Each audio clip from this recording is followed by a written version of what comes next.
You're listening to Legally Blissed Conversations.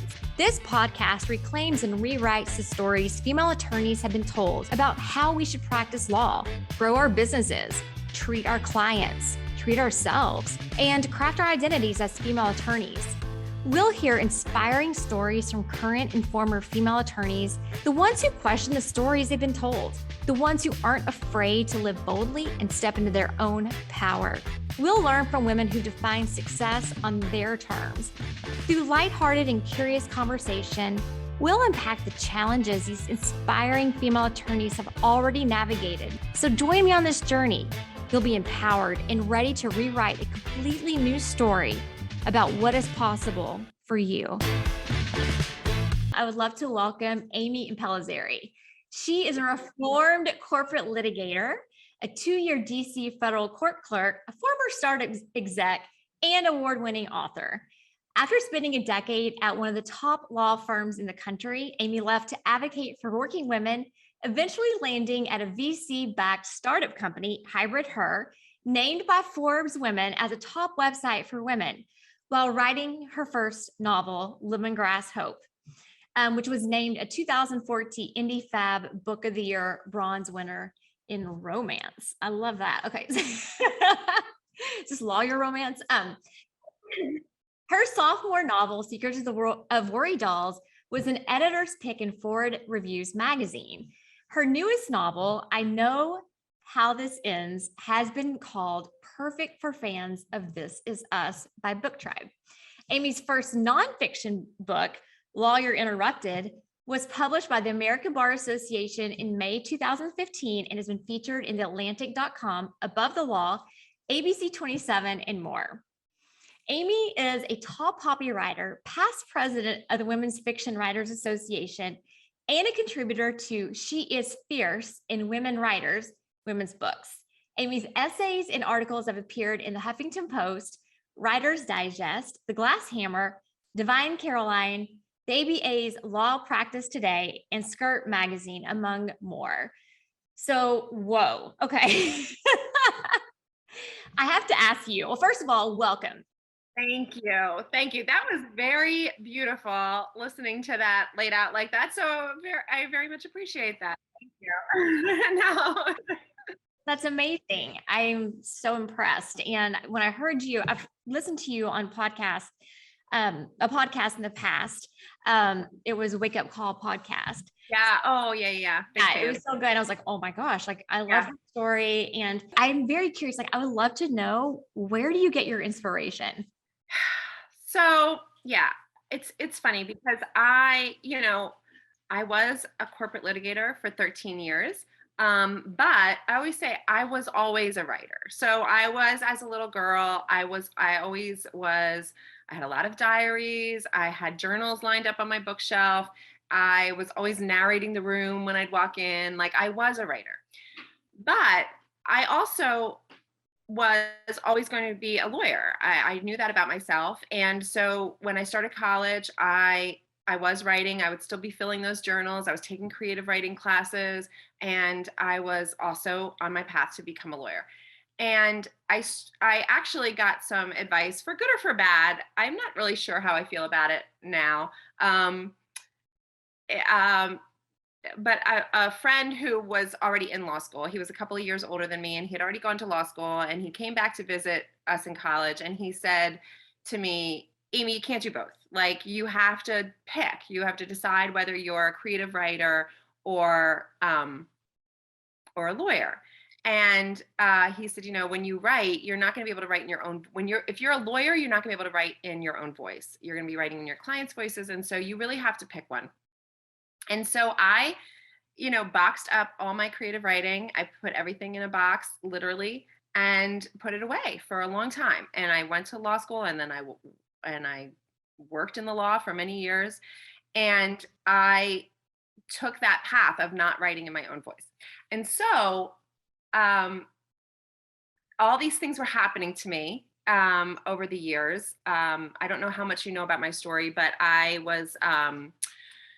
lived in New York during 9/11, and then also there was a residential plane crash on my corner 2 months after 9/11 that I survived. And so these things were happening. And also my law career I was working at a very big law firm. There was a lot of drama in my law career, both in the courtroom and outside of it. And all of these things were happening, and I had no voice to sort of work through them, express them. And certainly the plane crash was a big pivotal moment for me. I continued, I stayed in the law, and I stayed in New York for many years after that. I didn't leave the law for many years after that. But as soon as I left the law, I left for what was supposed to be a 1-year sabbatical now over a decade ago. And when I left, I really didn't have a clear plan, except that I was going to do a lot of things that I wanted to do, and I was going to really spend the year like exploring, and I was going to write. And as soon as I stepped away from the law for like a minute, all of the things that had been happening to me since I last boxed up my writing sort of started to manifest themselves on the page, really. And so that is my long way of saying my inspiration comes from living, really, and from a long time of ignoring my voice and reclaiming it. And it's taken me really, truly like a decade to reclaim it. Wow. So let's say that you were in the position of the guy that you were talking to that said, hey, let's say this young aspiring lawyer came up to you and said, hey, like, I love writing, but I want to be a lawyer. What advice would you give her right now, knowing what you know now? Yeah. So I would say what I do say often, which is do it on the side. So if you really want to go to law school and you really want to be a lawyer, do it. Do it. Do it for the right reasons. I'm always very cautious about people who say they want to go to law school if they don't have a reason why. But do it. Go to law school, but don't give up the writing. Don't give up the art. Don't give up whatever it is that's your creative outlet. Don't give it up for two reasons. One, it doesn't make sense. It doesn't make sense to give up a whole part of yourself. But two, the law is actually I was under this misconception for a long time. I thought the law, I tell this story. I worked at Skadden in New York. And at the time I worked at Skadden for 10 years of the time, my tenure at Skadden, we were in the Condé Nast building, which is the same building that houses like the Vogue offices and all the, Vogue magazine conglomerate. And so those were on one side of the office of the building, and the law firm was on the other side of the building. And you would literally every morning walk in, and I would do this exercise. I would stand back and watch the tide of people, and the lawyers you could clearly visibly see them walking on one side, and the beautiful people were walking in the other side. and I need to tell you, I want to be on I would stand there every single morning and think to myself, I want to be with the beautiful people. Like, I want to be there. They were creative. They were fun. And listen, they were working hard, right? Like, I'm not under any illusion of like what they were doing, but I had this idea that you had to be one or the other. And so after I left the law, I figured out that actually the law does attract so many creative people, and then doesn't necessarily give them an outlet for that creativity. So I often tell people, by having a side artistic venture, even if it doesn't lead to a paid gig or a self-subsidizing gig, to have that creative outlet on the side will help fuel the legal career, if indeed that is where you're meant to be. So for me personally, I'm a big person for not looking back. It definitely, I don't have any regrets about boxing up the writing.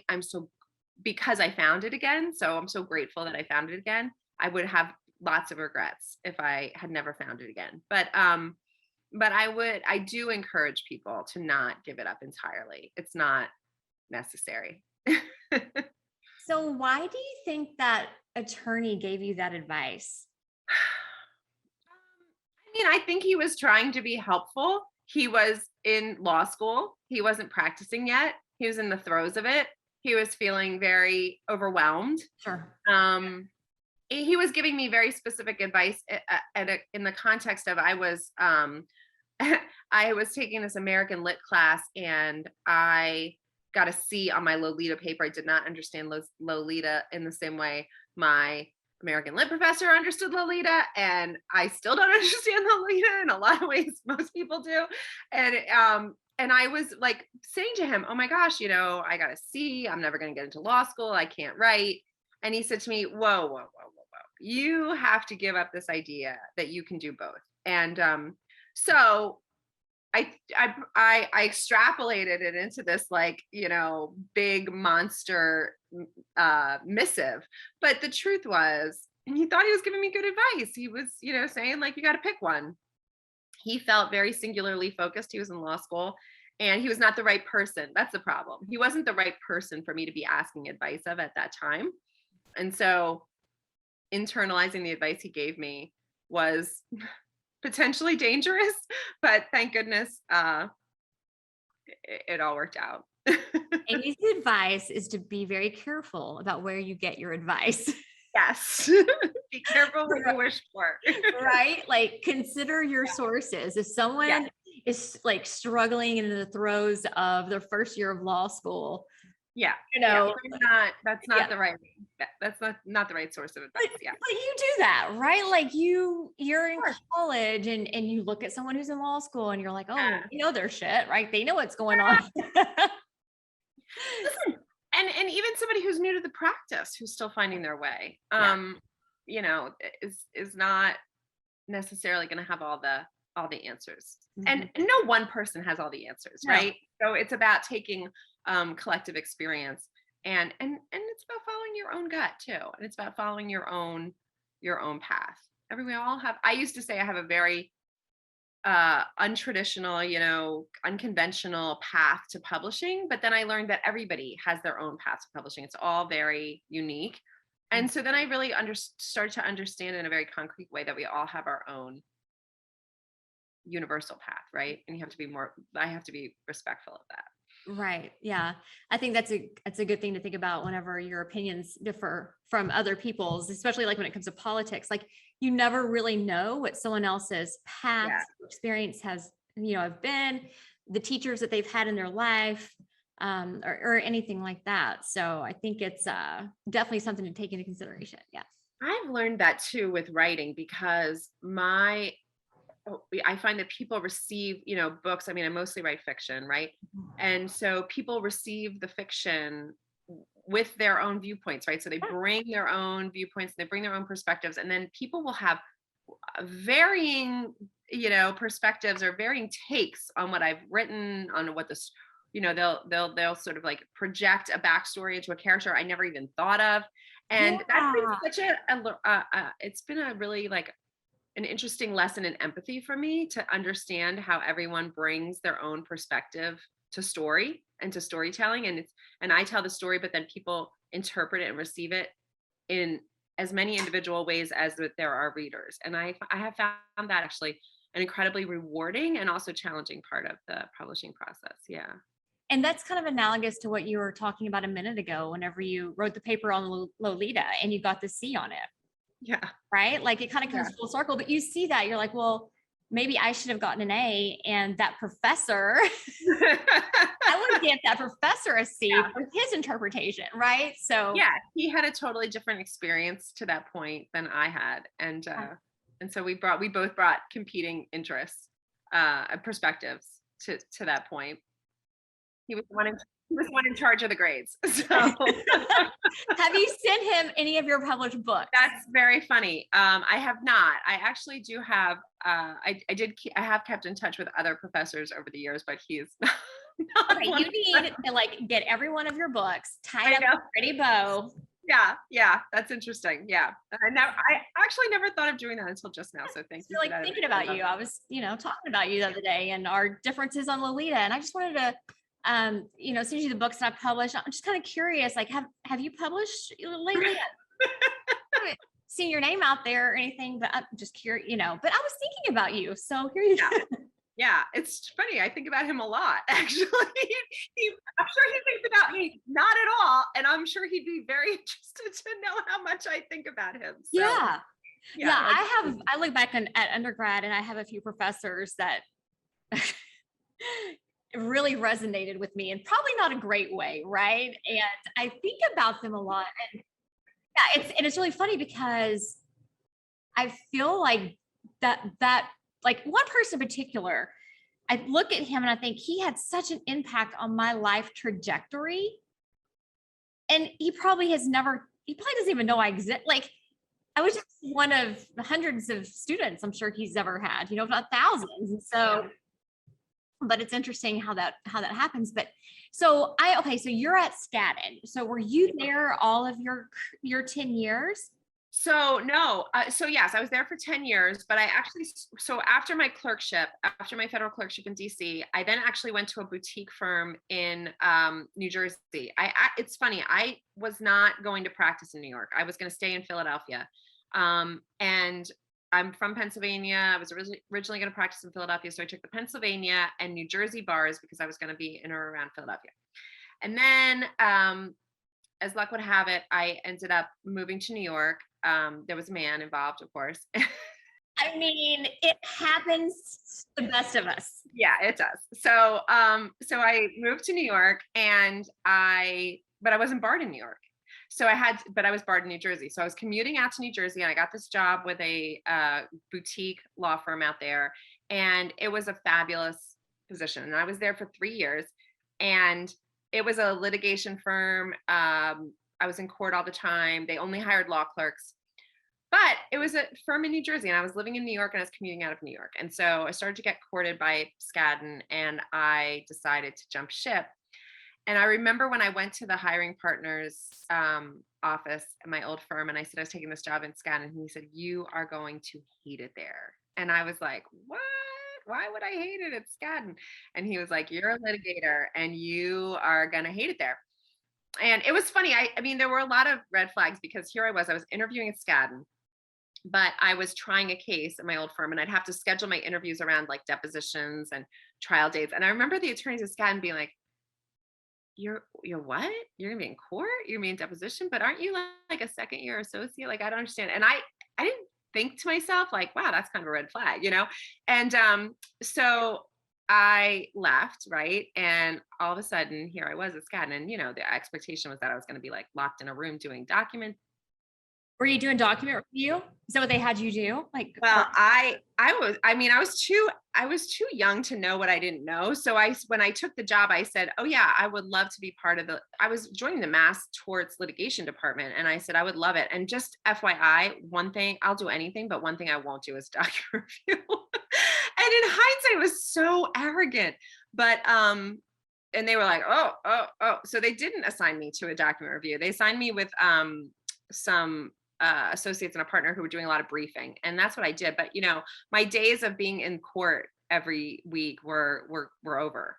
And and so I did eventually work my way up to doing expert work, and I did a lot of expert depositions, and I was part of a trial team, but I wasn't in court the way I was in the past. And it was intellectually challenging work, and it was interesting work. And listen, nobody was more surprised than me that I was there for 10 years. But it was, it was everything the storybooks tell you it is. I mean, there was a lot of drama, and I was sleeping on my floor, and I always had a change of clothes in my office, and I slept under my desk because my office the lights were motion censored, and I would sleep under my desk so that I didn't turn the lights on in the middle of the night, and I could get a couple hours of sleep. I mean, it was all the things that you think it is. And the people were all the characters and all the stereotypes of all the people. And then I started having kids, which was like unheard of. yeah, how does that go over? Like, I just want a normal human experience. I want to have a baby, right? And you're thinking, I hid it for a while. Like, I hid that I was pregnant for a while. And then I had someone confront me. I had a partner confront me. He said, "I've noticed you are not he literally said to me, "I've noticed you are not using artificial sweetener in your coffee anymore. And I want to know if you're pregnant." Yeah, I mean, this wasn't like 1902, by the way, Right. If people can see my face, if they're only listening to the podcast, I am just, I don't even know what to say. Like, pick my chin up off the floor, because. And then I made the very arguably questionable decision to continue working after I had kids. And I kept saying, uh, I'll figure this out. I'll figure this out. I still wanted to work. I banked all my leave and I took long, like 6 to 7 month maternity leaves. I had 3 kids while I was working at Skadden.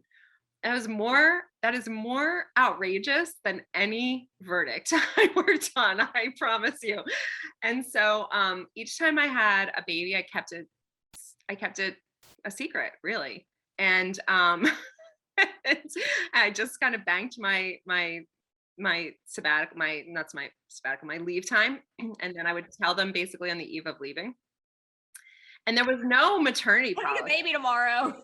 No, there was literally no maternity there was no written, I did go to a partner on the side and negotiated a part-time schedule, which was basically me being in the office 4 days, working from home 3 days. It was very much like, keep this on the down low, don't let anyone know you're doing this. I would have, I'd be in reviews with the partner and he'd say, you're doing a great job, nobody would ever know you have kids and you're doing a great job. Yeah, I mean, I would have no pictures of my kids in my office. The dads would be talking about going to baseball practice, whatever. I mean, if I had a kid with an earache, I would tell them that I was bleeding, that's why I was home. I mean, I would never say I was home with a sick kid. And I tried to not be home with a sick kid, but occasionally you had to. And yeah, I mean, it was really barbaric. And I ended up leaving. My 3 kids were 5, 3, and 1 when I finally threw in the towel for my sabbatical. Again, I said, they were little. And I said, I'm gonna take a 1-year sabbatical. I'm gonna take a deep breath. Things have gotten a little out of control.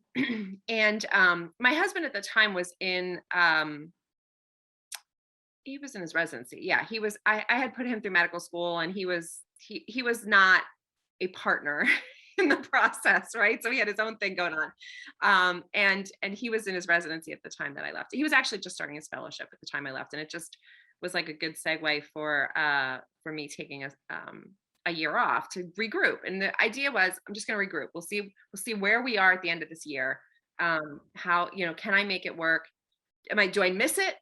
Can I make it work another way? Is there something else I can do with my law degree, which was something I really had never thought about. I mean, as you know, when I was in college, I gave up everything for law school, right? That was the only thing I was ever going to do, was practice law. So, but as I got away from it, and it wasn't until I left that I started to understand. What happened was, I was doing some writing and I was doing some work for this startup company that I had discovered. I'd met the woman who was president of the startup company, had been a former magazine editor in New York. And I was just doing like a little writing for her on the side, in addition to a lot of other projects that I was doing. And then what I started to understand, and they didn't need a lawyer. They had a venture capital firm behind them and their own legal counsel, but the creative team could not talk to the legal team. And they kept saying to me, every time we ask the lawyers for something, they say no. Can you help us figure out how to ask them for something and say yes? Yeah. And so I became the translator between You're like the liaison, right? Yeah. I was like, that's because you're asking for this. You can't say it like this. You got to say it like this. And then they're like, oh, I said, then you get the same result, different words. It's all good. And so then I was like, wow, there's actually other things I could do besides practicing law that are so fun. And so I did. I ended up working for that company. I ended up at the end of the year taking a job with that company and extending my sabbatical to a 3-year leave of absence. Let's take a quick pause for a message from my sponsor, Prominent Practice. Are you thinking about a career transition from big law or partnership to a solo practice, selling your practice, or maybe you're launching a project unrelated to law? Whatever the reason for your transition, you'll need support along the way. Enter Prominent Practice, an executive consulting and marketing firm specializing in branding, positioning, and reputation management for transitioning attorneys. Founded by a female entrepreneur who spent a decade building smart digital platforms for thought leaders before pivoting to focus on high-end service providers who were preparing for successions, mergers, and acquisition events in their businesses. If you're thinking about making a big business move, don't risk losing the ability to leverage the reputation you've spent your career building. Let Prominent Practice be your guide. Visit prominentpractice.com/blissed for an exclusive introduction. I was working on a book on the side, which I didn't leave the law to write a book, but I had this idea for a woman at a crossroads in her life, questioning like every decision she'd ever made. Not surprisingly, that would be the, but I told her. Who is this based upon, right? Like, right. I was telling it was, not autobiographical. I was telling in the context of this like love story. And I started to think, wait, I'll just work on this on the side, as sort of a creative outlet. And eventually, after a couple of years, I decided to pursue publication. But, and then I left the startup company. But it was just, it was one of those very interesting, I was open to things that, and then I was, I was open to things as they presented themselves. I was able to take advantage of them, but I didn't even really understand what was possible until I actually left law, which is what a message I give to a lot of would-be transitioning lawyers who are like, I want to leave, I want to do something else, but I have no idea what, and what on earth could I do when I leave. And I always try to explain to people, first of all, think about it, like explore it on this side. That's a big theme of mine. But also, until you leave, you don't actually even understand the world outside of these walls. And so you don't know how amazing it is outside of big law. I don't know any, I don't know any, I always say like, transitioning lawyers always say their only regret is that they didn't do it sooner. Unless there's one demographic that will express some regret. And it's always people, usually women, who have left to become full-time caregivers, who haven't left to be caregivers alongside something else, who have left to be full-time caregivers. And my hypothesis that seems to hold up is because a lot of those women have been pushed out too soon. And if you're pushed out too soon, you will have regrets because you should leave on your own timeline. Yeah, it's even your decision. Like, is it even your decision at that point, right? It's like, and I didn't leave to be a full-time caregiver, but had I left to be a full-time caregiver, I think I was on my timeline. Like, I think I did leave on my own.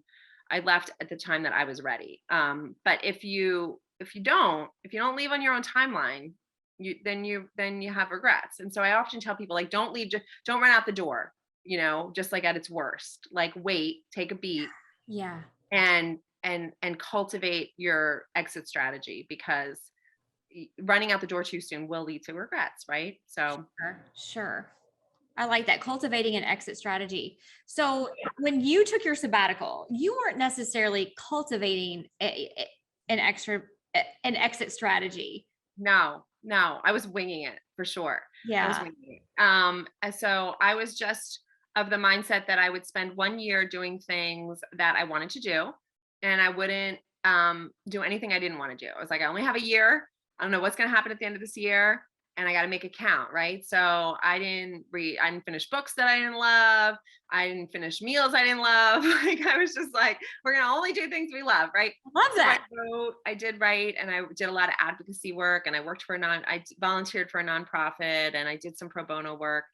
And I was doing writing for this startup company, and I was doing all of those things, and then some like freelance writing, like nonfiction writing, and then at the end of the year, I sort of was like, well, let's see what rises to the top. And what rose to the top was the work that I was doing with the startup company, because it had legs and it was interesting to me, and it was allowing me to continue writing, which I found, which as I was like reclaiming that part of me, I was discovering that was definitely something I didn't want to give up again. So how did you tell the firm? Well, at first I told them that I just wanted to turn it into a 3-year sabbatical. And, and then I just sort of like sent him an email saying I'm not coming back. And By they're that like, point, okay, no big deal. yeah, by that point it was just like it was a long goodbye. It was a long goodbye. I mean, when I left for the sabbatical, I remember I remember saying my goodbyes, and I remember a couple of people saying to me, "Well, you'll be back in a year." And I remember thinking to myself, I don't know if I will, but I sort of like left it open. And so yeah, so it was a long goodbye. And then by the time I said goodbye, I was ready. Okay, so this is I love this, and I love the idea of taking a sabbatical. And I always tease that. I was at a bigger firm it wasn't technically a big law firm, but I was at a bigger firm for years, and I wanted to take a sabbatical, like, because I needed clarity. I felt I feel like I was drowning, right? Like, and this was like probably around 2009, 2010. Yeah. It was Yeah, after, that's when I took mine. Yeah. yeah. And it was after the recession. And part of me was kind of like, or I guess kind of during the recession. And part of me was like, can't take a sabbatical. Like, I'm lucky to have a job right now. Like, I'm seeing people get their walking paper, like I'm seeing this happen every day. Like, I need to stay here. So at that point, I couldn't even like really, like, for me to entertain it, it just seemed comical. But you managed to make this happen. And I want to know, like, how can other women make it happen for them, right? Because I want them to be able to, if they think that taking a year sabbatical would be a really good idea in terms of like getting clarity and where they are, they should have that opportunity, and they shouldn't be afraid to ask for it. Does Skadden already have something kind of in place for that, or how did that? So they don't, except they had a temporary window, which I climbed through. So what happened was, during the recession, instead of, other firms were laying off, and Skadden decided, as a PR move, instead of laying anyone off, they would offer this sabbatical, and you could apply for it, and you were guaranteed your job back at the end of the year, and but you had to apply for it. So when I saw this come across my inbox, I thought this was, divine intervention, and I immediately applied for it, and I was immediately denied, because I was told, no, this isn't for you. This is for the M&A attorneys who have no work, right? So all the M&A attorneys, I was a litigator. Litigation is impervious to economic decline, right? So we were still busy, but all the M&A attorneys were sitting around with empty inboxes, and they were nervous about their jobs. And so when the sabbatical was announced, and when it was announced that they weren't going to do layoffs, they were going to do the sabbatical, none of the M&A lawyers applied for it, because they were like, oh, okay, we're going to sit here and do nothing for a year and we'll be fine. And all the litigators applied for it. And so they were like, no. Litigators. Not you guys. No, we met everyone else but you. You can't take it. And so I did push back, and I did tell the head of my department, I said, it was supposed to be open to everybody, and I really want to take this year, and it's only a year. And what they ended up doing was, because so many litigators applied for it and no M&A attorneys, they ended up restructuring, and they ended up moving the M&A lawyers into litigation and giving the litigators who were applying for the sabbatical. Yeah. And there was this hope that people would self-select out, and that everything would fix itself, so that they wouldn't have to actually lay off. And I think that worked. I think it worked. So yes and no. So I took advantage of something that was available to me, but I do recommend people try to negotiate, even if not a year, at least 6 months sabbatical. And mine was partially subsidized, but obviously it saved the firm some costs. So you have that, that leverage and that negotiation point. Some time off, save the firm some money. And also, it was called Sidebar Plus. That's what they called this sabbatical program. And it was a big PR thing. And so I often tell people too, like, if you can get some press and get some media exposure for your firm, allowing you to explore this, something else, it benefits the firm too. So those are the things that I sort of often tell people to try to use to negotiate, because yes, you can explore other things and your weekends off, or your banked vacation time that you never use and never take. But the most productive time off is trying to do like a 6-month, 1-year sabbatical. And listen, in the context of a sabbatical, there's relatively low risk as long as you negotiated, an end date and that you'll come back at the end of that year. Or that you have the ability to come back at the end of the year, right? It becomes a lower risk alternative for you. And I do think it gives you the freedom. I do think it gives you the true freedom to truly explore. So yeah. And it's not during maternity leave. Yeah. Oh yeah. There's no right. I was not on maternity leave. Yeah, this is not maternity leave. Not maternity leave. There was no exploring side gigs when I was on maternity leave. Exactly. And to your point that at a time of economic challenge is the worst time to ask for a sabbatical. Maybe not, right? Because maybe it's the time to tell the firm, hey, maybe you're grappling with hiring decisions. Maybe you're grappling with laying off decisions. Take a beat, offer, 3 to 5 sabbatical positions in the department or whatever. And allow for people to possibly self-select out and possibly recharge. And that's only, saving the firm money and then hopefully more productive down the road. Mm-hmm. Yeah. So if you're totally exhausted, if you're burnt out, if you're feeling overwhelmed, or if you feel like you just need to get some clarity in what you want to do going forward, I think it's so challenging to do that when you are kind of like in that daily grind of being a lawyer and wearing that hat. I mean, because your needs, your personal needs are not necessarily first, especially when you have children and you're working in big law.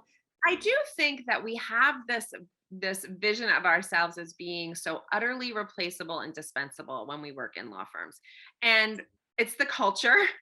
It's not unfounded. We are treated like that in many ways. The reality is you're not as dispensable as you think you are, right? It costs them more to hire somebody new and onboard somebody new than it does to just bring you back after a short sabbatical. So remind them of that, even though they will have forgotten it. And I think this is a really good point, Amy, that you as a lawyer in your firm, you have more leverage and bargaining power than you realize. Yeah. I definitely did not feel that way. I felt freaking lucky. Like I was like, well, I felt like a cog, right? Back to kind of what you were saying about being indispensable. I felt like a cog, but then I felt like a pretty lucky cog, keeping the wheels going, right? And so Louisville wasn't really impacted by the recession as heavily and as quickly, right, as New York, right? And so all the firms were kind of we were like the old trickle down effect, right? But yeah, I mean, a lot of those big firms were scrambling. I recall that now. And I think now, we're not seeing, well, this is actually interesting. I'm not familiar with whether or not these firms are doing sabbaticals right now, because I know that, the economy is a little, I mean, I don't want to say it's bad. It's kind of weird right now, right? Like maybe that's the word. Yeah. It's a little uncertain. So, yeah. But if you're thinking about wanting to take a sabbatical, it does sound like, it could be a good time to broach the subject with your firm. Yeah. And to really understand that you do have you have more bargaining power than you understand. Yes. It's not the best idea to run out the door with no plan B at your worst possible moment, right? For a lot of reasons, for your own personal morale and emotional reasons, for your networking, your future networking reasons, right? You want to leave all those bridges intact and those doors open. And so the sabbatical can be even a good way to sort of like do a softer goodbye, right? Leave for a little bit, come back, make sure that the relationship, see what's out there, sort of start to put together your strategy, come back, and then leave on your own terms, a little bit down the road with those relationships intact and your emotional energy restored a little bit. Yeah. Because you're going to need it even when you're on a sabbatical, right? For sure. Yeah. And it's good to like leave and be in a positive mindset. Yes. And making decisions from a positive mindset, right? Rather than kind of being at your lowest point, upset, freaking out, overwhelmed, and then making decisions. Those are not good places to be making decisions from. Right. You don't want to make decisions from a point of desperation or fear, right? So it's another reason why you also want to cultivate the financial. You want to work on the identity issues and the choice issues, and you also want to cultivate the financial piece, right? So you want to save some money. You want to redefine your relationship with money. I always say to people, like, you can actually live on less money than you think you can, because you are there's a whole category of expenses that falls away when you leave a job you hate. This whole self-soothing category that just falls away, right? I didn't have to go out to dinner every night. I didn't have to go on expensive vacations. I didn't have to buy myself expensive handbags or clothes and spa days. Like, there was just a whole category of expenses that fell away that I had no idea I was even spending money on. So there's that. But you have to redefine your relationship with money, because the billable hour method makes you think you are worth a certain amount of money. And so you think, if I leave the law, I have to make that much money, or I have wasted something, or I'm not worth it. So you have to work on all of those pieces. And then you have to have a little bit of money set aside so that you don't have to operate from fear and desperation. I think it's really interesting that you mentioned the self-soothing. I have 2 notes here specifically from the other podcast that you're on. And the one is sabbatical, because I was like, I really want to talk to you about sabbatical, because I think that is something that's so interesting. And I just admire you so much for for kind of taking that leap, right? But kind of a soft leap, like you were, I admire you for that. I wanted other people to kind of consider that as an option, right? Like, if anything, to plant a seed. And then the other note I have here is self-soothing, because I kind of forget about that, but I do remember, even when I was, at a bigger firm, kind of doing the same thing, right? It's like, oh God, like, I need to call the therapist, or like, and well, not about giving up your therapist when you leave the law. But I always say, don't give up your therapist and don't give up your childcare, actually, when you leave the law. Like, those expenses are important, but but it's true what you say. Like, there's this notion of like, well, I am making this money, I'm going to spend it on myself. I'm going to spend it on things that, and you don't need to do that when you're not in a place that you hate, or a place where you're miserable. You don't necessarily need to, you won't need as much therapy, and you won't need any retail therapy. Maybe not any, but you won't need as much. It's so funny, because I did not realize I was in a pretty deep self-soothing space, really, until I heard you talking about that. And I was like, oh gosh, like, I think that I was probably doing a lot of that. And I think that I was probably spending a lot of money unnecessarily. And I don't know if it's like a type of like validation as well, like like, I am so unhappy in this career, or like kind of my day to day but I can go do this thing. Like, look what I can go do. And I'm in control in this area, because I can absolutely get a flight to New York tomorrow, or like, that kind of stuff. So yeah, it's very absolutely. It is about regaining control. Absolutely. Because we feel so helpless, and we feel so, when we feel like we're just heading down a path that is being decided for us, instead of us being in the driver's seat. We just look for other means of control. I mean, that's how, eating disorders and substance abuse and other, really traumatic things start happening in the law and in other areas where people are feeling those same emotions. Mm-hmm. Yeah. And where else do we see it more than any place? I mean, big law, you see it so much. Yeah. So I'm curious, I want to be mindful of your time. And this has been amazing. I've loved getting into your brain. Thank you. What's next for you? I need to know what your next projects are. What are you working on? Are you writing today? Yeah. So my snowy Pennsylvania day. Yeah, I know. Actually, snow days are my favorite days to write. So two big things are happening this year, which feel a little like full circle moments for me. One is that my second nonfiction book is going to be released. I'm working with a co-author on a book called How to Leave the Law. And Liz Brown, who is a Harvard Law graduate, but she now teaches business law at Bentley undergrad.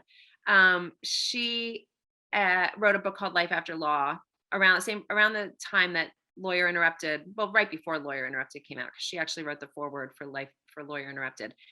And for a long time, there weren't a lot of people in this space talking about like successful transitions. And so we were always kind of running into each other. And as the years have gone by, we've talked a lot about writing follow-ups to our respective books. And then we decided to collaborate together. So we're writing a book called How to Leave the Law. We're handing it to our editor next month. And it's coming out hopefully like later this year. We just had our cover. Actually, it's going to be revealed soon.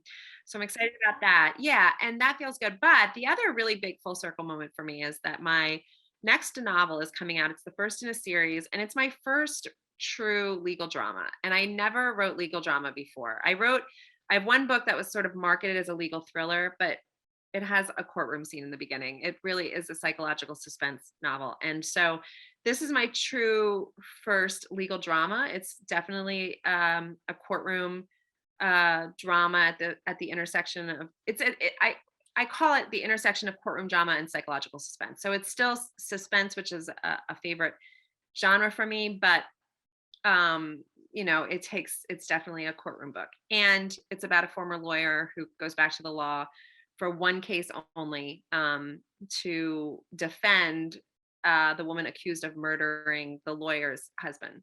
And so there's reasons that she takes on this defense, and she has secrets of her own, and it's called In Her Defense. And it's the first of a legal series called the River's Edge Law Club series. The idea is that it's a fictional town. It's a town that is supposed to be a commuter town to Manhattan.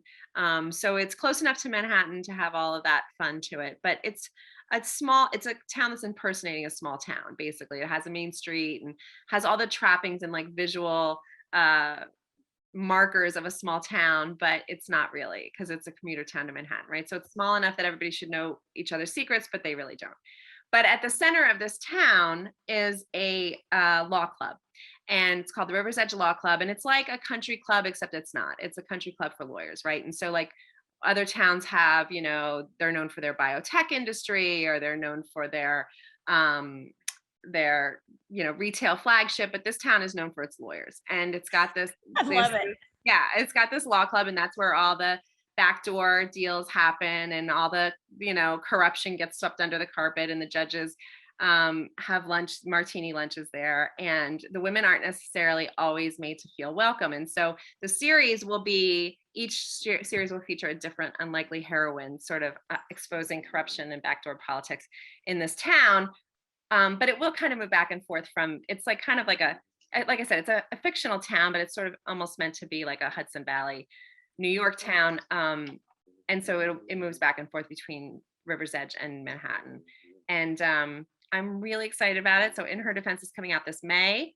And, I used to, when I would go to book clubs or when I would go to book parties, people would say to me, why don't you write legal fiction? You were a lawyer for so long. And I used to always say, well, I didn't, I was a corporate litigator, like not the sexy kind of law, right? So, but as time has gone by and I've started to think more about my time in the law and how like the themes that I worked on and how those years sort of impacted me, it has found its way into my writing. So so in the same year that my book How to Leave the Law is being published, I'm also publishing my first legal drama, which is going to be it'll be interesting. It'll be interesting to see if we're going to follow along. Yeah, I'm excited. So it's In Her Defense is available for pre-order right now. It will be out in paperback, audio, and ebook May 3rd. So yeah. May 3rd. Okay. Amazing. So let me ask you this. Where can people find you in addition to being on Amazon? So if you just go to Amazon, search for Amy Impellizzeri, you can find her, you can follow her author. There's like a little follow next to your name. So where else can people find you? So my website, if you go to amyimpellizzeri.com, you will, and you can sign up for my newsletter, and then you'll get alerts for when my books are coming out, when the pub date hasn't been announced yet for How to Leave the Law. But as I said, in her defense, the pub date is May 3rd. But there are also going to be advanced copies of both books available. And if you sign up for the newsletter, then you'll find out how to sign up for chances to get advanced copies of those books. So yeah. That's amazing. And I can't wait to see like the TV drama that is made on In Her Defense. Like I can see it now. Okay. So who, like in your book, okay, who would play your main character? Oh gosh, that's so interesting because I actually have a reviewer, a favorite book blogger of mine, and she, whenever she reads the books, my book or any book, she always does like a fictional cast. So yeah, I know. So I'm always interested to see how people cast my book.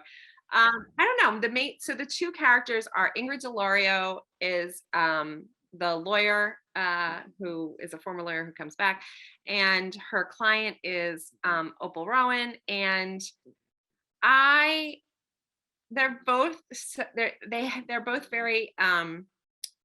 very interesting characters to me, but also very diametrically different.